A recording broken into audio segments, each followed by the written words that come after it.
Ayon sa Department of Labor and Employment, inilabas ang mga alituntunin sa pagbabayad para sa mga darating na holiday ngayong Abril 2025. Ito ang mga regular holidays: April 1, Idul Fitr; April 9, Araw ng Kagitingan; April 17, Maundy Thursday; April 18, Good Friday.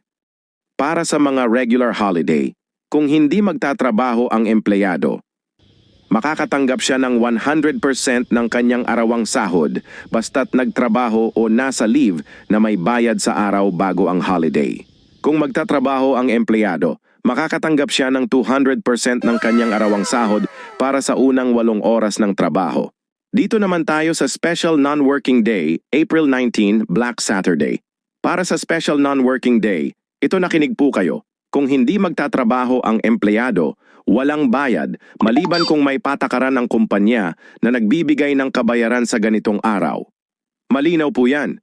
Kung magtatrabaho ang empleyado, makakatanggap siya ng karagdagang 30% ng kanyang arawang sahod para sa unang 8 oras ng trabaho